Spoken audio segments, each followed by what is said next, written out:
మేమైతే రాజమండ్రి నుంచి గొల్లల మామిడాడ మా అమ్మ వాళ్ళ ఇంటికైతే వచ్చాము. ఇక్కడైతే సూర్యనారాయణమూర్తి తీర్థం జరుగుతుంది. మేమైతే గుడి ఎంట్రింగ్ దగ్గరికి అయితే వచ్చేసాము. ఇక్కడ చూడండి పిల్లలు ఆడుకునే వస్తువులు అయితే అన్నీ తీర్థాల్లో అమ్ముతారు కదా, అయితే పళ్ళు కాయలు కూడా అమ్ముతున్నారు. ఇదైతే రథము వచ్చేసి ఇక్కడ మనం గుడి దగ్గర ఆగాము. గుడి దగ్గర ఆగేసి ఎదురికైతే వెళ్తున్నాము. ఇంకా అలా ఇవన్నీ చూసుకొని వెళ్తున్నాము. మేమైతే అక్కడ ఇంకా కొంచెం ముందుకు వెళ్తే అలా పక్క నుంచి వెళ్తే అమ్మ సందులోంచి వెళ్తాము. ఇవన్నీ చూసుకొని అలా వెళ్తూ ఉన్నాము. మేమైతే బండి మీద ఉన్నాము కదా.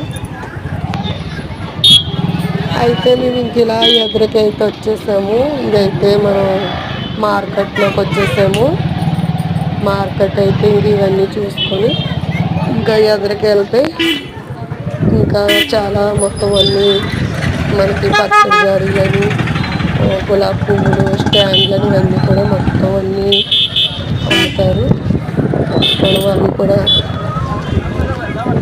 అయితే మీలో ఎంతమంది గొల్లల మామిడాడ తీర్థానికి అయితే వెళ్ళారో కామెంట్ చేయండి వెళ్ళిన వాళ్ళు. మేమైతే మా అమ్మ వాళ్ళ ఇంటికైతే మేము దగ్గరలో ఉన్నాము.